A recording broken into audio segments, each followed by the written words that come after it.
So far in our studies, we've been looking at random variables. We said there are basically two kinds of random variables: discrete random variables, continuous random variables. The discrete random variables, we are looking at quantitative variables that we obtain values by counting. Continuous random variables are quantitative variables that we obtain values by measuring. We said for discrete random variables, we can actually use probability distributions to describe different discrete random variables. We've looked at probability distributions like discrete uniform probability distribution, and we ended our discussion with binomial probability distributions. We talked about how we can calculate the probability for a binomial distribution, and what we are going to look at now is to look at the expected value or the mean of binomial distributions, the variance, and the standard deviation. After that, we will also talk about two more discrete random variable probability distributions, which will be the Poisson distribution and the hypergeometric probability distribution. Now, it's important to note that for all probability distributions that we will be looking at in this course, there are three things to consider: how to find the probabilities, how to find the expected values, and how to find the variance and standard deviation. Now, for binomial probability distribution, it is super simple and straightforward to calculate the expected value.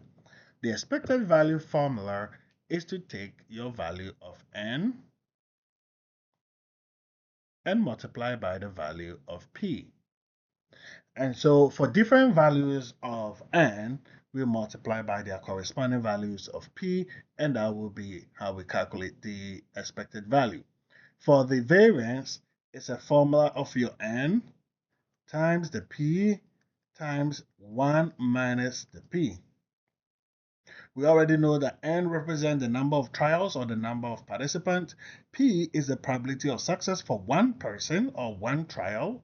And then 1 minus p, using the complement rule, is the probability of failure. Once we square root our variance, we get what we call the standard deviation. Let's do all three together with a simple example here. Consider a sample of 3 employees with a 0.1 proportion of success and find the expected value, variance, and standard deviation. So quick question, what does the 3 employees here represent? It represents the value of n, which is 3, the number of participants.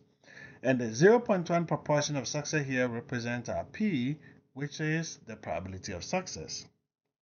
And so to find the expected value, the formula says take your n and multiply it by your value of p. And so the average or the expected value in this binomial distribution is 3 times 0.1, and that will be equal to 0.3. Remember, the mean is not a probability value. And so in this case, it's just 0.3 because it just so happens to be equal to that. But there are instances where the mean could be greater than 1. And so the mean is not a probability value. It's just the average number of participants based on the probability of success. Our variance says n times p into bracket 1 minus p. And so we take our 3 times the probability of success of 0.1 times 1 minus the probability of success of 0.1. So that gives us 3 times 0.1 times 0.9, and that is 0.27. Is the variance a probability value? The answer is no. The variance is also not a probability value. Now, the last thing we can do is to find the standard deviation, which is the square root of the variance. So we calculate our standard deviation by taking the value of the variance, which is 0.27, and then finding the square root of that. And that should be equal to 0.52. Here is another example, a practice question that I would like you to consider. In a large restaurant, a proportion P of 0.6 customers ask for water with their meals. Consider a random sample of n equal to 6 customers and find the expected value, p times n, the variance, n times P times 1 minus P. And the standard deviation, square root of the variance, which is N, times P times 1 minus P. So all these are stuff that we can easily calculate based off just these two information. So I want you to try your hands on this. Let me know what your final answer is when we meet for the in-person discussion. Okay, the next probability distribution, again, this is also for discrete random variable. It's what we call the Poisson distribution.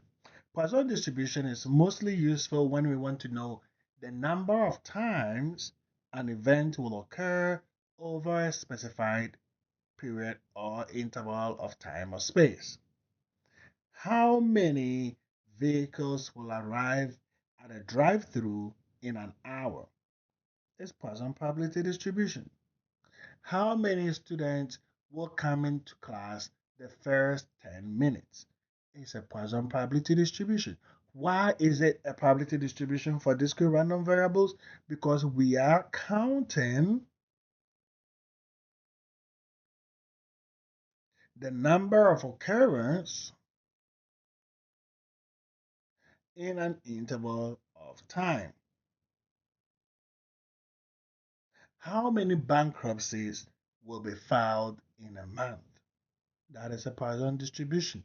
And so with Poisson distribution, we are looking at how many times something will happen in an interval, in a period. Think of a period like an hour. How many times will I drink water in a day? That is Poisson distribution. How many patients will arrive at the emergency clinic in a day? That is Poisson distribution. And so here we're looking at the number of times an event will occur in a specified period of time. And that is Poisson probability distribution.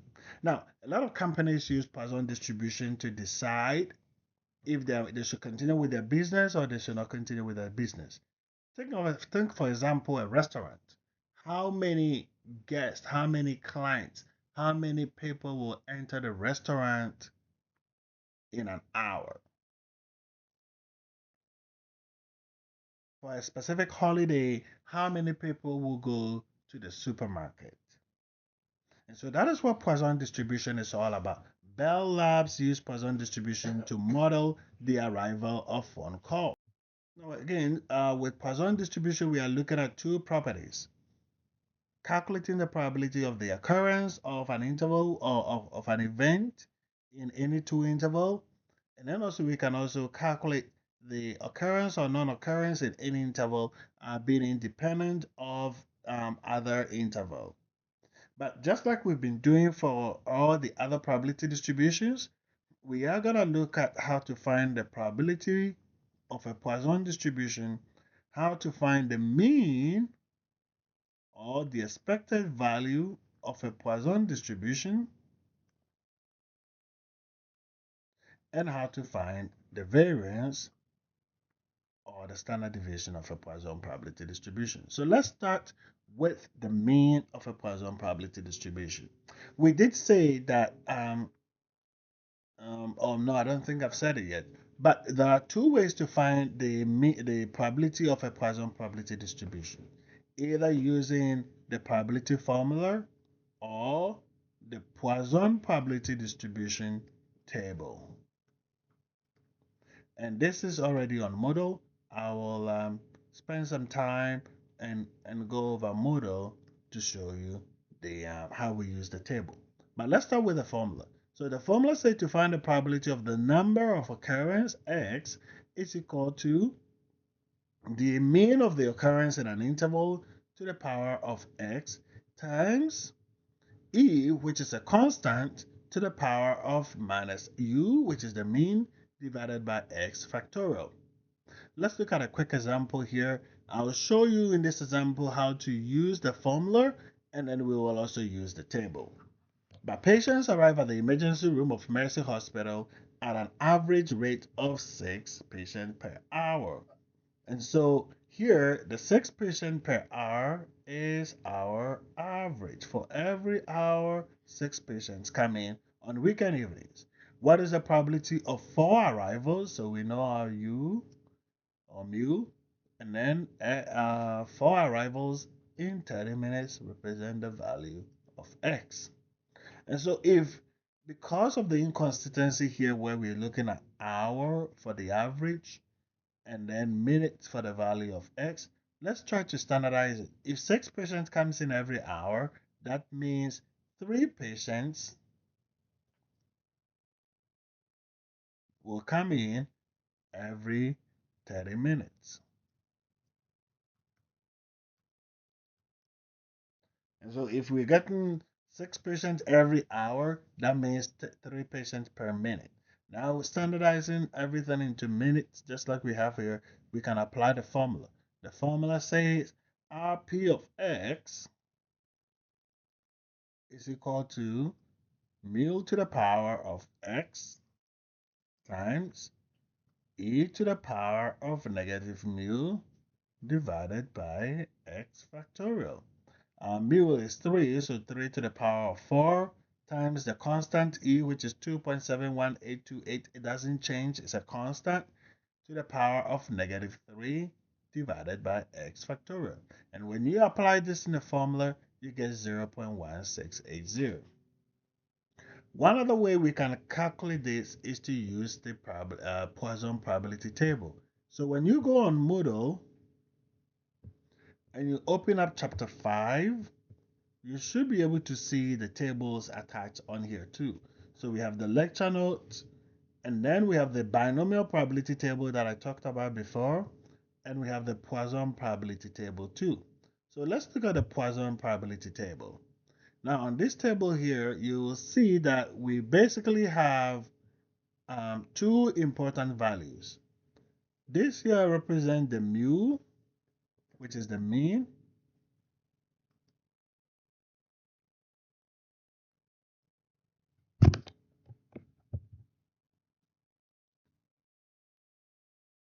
So we have our mu, and then we have the value of x. In our example, what was the value of mu?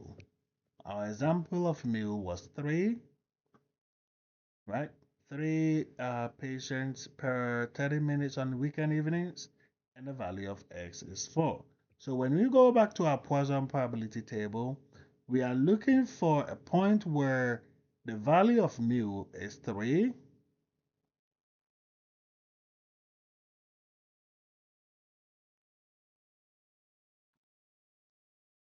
and our value of x is 4. And so where these two intersect, which is 0.168, that is the probability we're looking for. Now let's go back to our lecture note here. Value of x is 4, the mu is 3, 0.168. And that's how we use the table to find the binomial probability for a value of x given the mean value of 3. All right, so we have a practice question here. I want you to spend some time on it. As an employee of Tim Hortons, Jim observed that the average arrival rate of customers at a drive-through is 3 per 15 minutes. And so we know our average mu equals to 3. What is the probability that 2 arrivals per 15 minutes? What is the probability of 2 arrivals per 15 minutes on a weekend evenings? And so we have the same standardized interval of 15 minutes and 15 minutes. Our mean is equal to 3 minutes. Our value of x, which is the probability of 2 arrivals, x is equal to 2.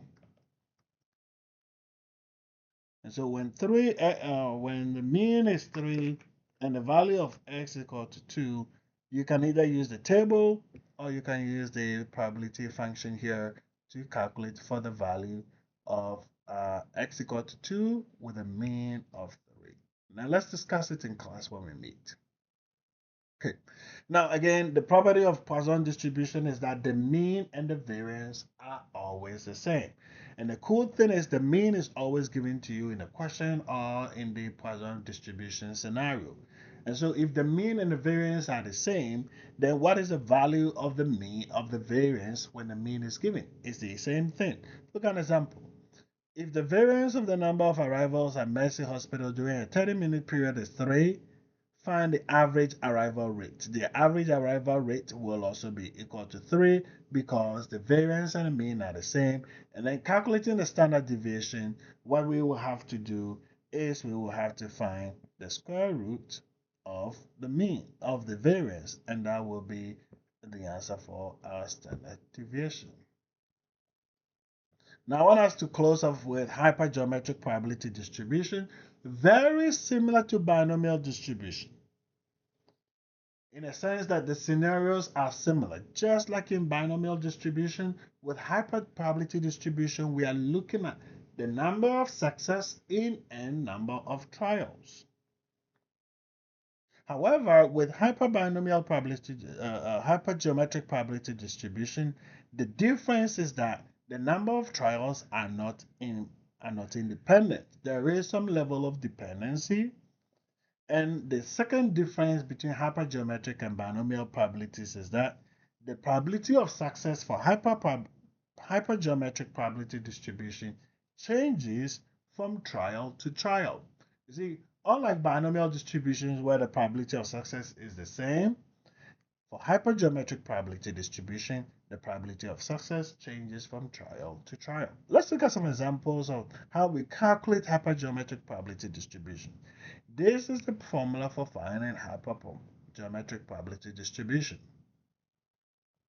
And we can actually divide it into three main parts. The part where we're looking at choosing our number of success from X number of success. The part where we're choosing n minus r number of, choosing a combinatorial function of our number of success from the general population of n and x number of success from the sample size of n, and divided by the number of ways of choosing n samples out of this total population size of big N. And so for all hypergeometric probability distribution, we are looking at three parts. The first part where we look at the combinatorial function of choosing x number of ways or x number of success from our number of success in the entire population. The part where we're looking at the number of ways where we will see n minus x number of success or failures from the total population of big N minus R, and the number of ways of choosing n samples from the total population of big N. How do we solve it? Let's take a look at an example. By the way, hypergeometric is not important for the purpose of your midterms, but good stuff to know. So let's look at an example of this. Bob has removed 2 dead batteries from a flashlight. Unfortunately, Bob mingled them with 2 good batteries. And so there are 2 dead batteries and 2 good batteries he has intended as replacement. Now, because the 4 batteries look identical, Bob is not able to know which ones are the good batteries and which ones are the dead batteries. So Bob now randomly selects 2 of the 4 batteries to try and see if these are the good ones. Let's find the probability that he selected the good batteries. The total number of batteries, which is the entire population we're looking at, is 4.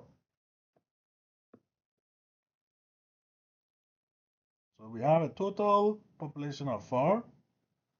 Out of these 4, Bob randomly chose 2, which represent a sample. We do know that for the entire population of 4 batteries, only 2 of them are good. The question is, what is the probability that he chose, which is X? The 2 batteries selected are the good ones. Now remember, hypergeometric probability distributions uses combinations. And so what we're going to look at is the three main parts of this probability distribution. We're looking at choosing R choose X, N minus R choose small n minus X, and then big N choose small n. And so for R choose X, we are looking at a value of two good batteries in the total population. And out of the two good batteries, two of them are good from the ones selected. N minus R here is looking at the total population of 4 minus 2 good batteries out of the 4, choosing a sample of 2 that was selected minus 2. And so for this one here, we are looking at 4 choose 2, which for 4 minus 2, which will be equal to 2. Sorry, my marker is giving me a problem here. 2 minus 2, which is equal to 0. And so we are looking at a combination of 2 choose 0, as you can see over here. Okay, my writing pad is giving me a little bit of a problem here.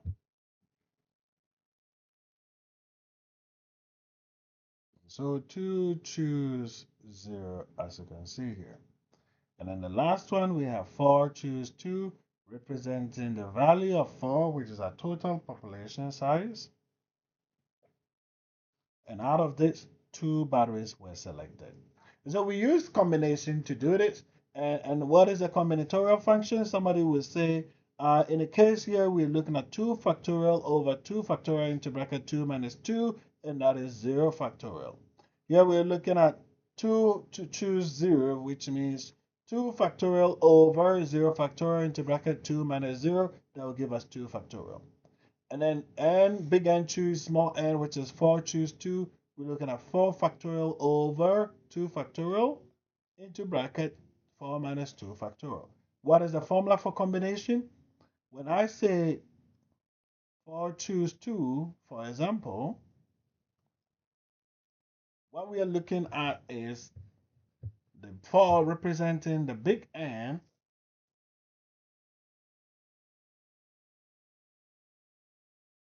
which is our 4 factorial divided by 2 factorial into bracket 4 minus 2 all factorial. And that is what we see over here. 4 factorial will give us 4 factorial divided by 2 factorial, which is the 2 factorial times 4 minus 2, which is 2 factorial. At the end of the day, your answer will be 0.167. Now there's a practice question here I want you to spend some time on. We will look at this practice question in class when we meet. But for hypergeometric probability distribution, we can calculate the mean by taking the sample size of small n times the value of R, which is the number of success in the entire population, divided by big N, which is the population size. And then this is how we calculate the standard deviation or the variance. Small n, which is the number of samples, times R over N, just like it is for the mean, times 1 minus R over big N times big N minus small n over big N minus 1. There's a quick example here we can use to do that. Talking again about Bob, who chose two dead batteries from the flashlight, and unfortunately missed them with 2 good ones. He intends to replace. The 4 batteries look identical. Bob now has randomly chosen 2 of the 4 batteries. What is the mean and the variance? Let's take a look at the values that we're working with right now. Total population size, all of the batteries are 4. Out of the 4, we know that 2 of them are good and 2 of them are bad. Now he randomly selects a total of 2 good batteries, and we want to know what are the chances that the 2 selected ones are the good ones. To find the mean, we will take our n of 2 times r of 2 divided by the big N of 4 to get 1. To find the variance, our n, which is the 2 randomly selected batteries, times r, which is the number of success or the number of good batteries for the entire 4 batteries, which is 2, divided by the big sample or the big population size of 4 times 1 minus R, which is the good batteries, 2 divided by the population size of 4 times n minus n, which is 4 minus 2 of 1 divided by 4 minus 1, which is 3. When we solve this, this is the variance. And then when we find the square root of this variance, it gives us the standard deviation. Okay, closing off here, there are instances when a hypergeometric probability can be considered as a binomial distribution. This is when we approximate the hypergeometric distribution as a binomial distribution. What are the circumstances? When a hypergeometric probability distribution with a specific number of trials is such that the probability of success is based on the first trial, a hypergeometric becomes a binomial distribution. When the population size is super large, such that n minus small n divided by big N minus 1 approaches the value of 1, we can consider the hypergeometric as a binomial distribution. And so in a case where the population size is large, we can approximate a hypergeometric probability distribution as a binomial distribution. Okay, so this brings us to the end of chapter 5 of our lecture note discussion. Work on the practice questions. When we get to class or when we meet, we will practice these things together. Thank you, and I'll see you in the next lecture video.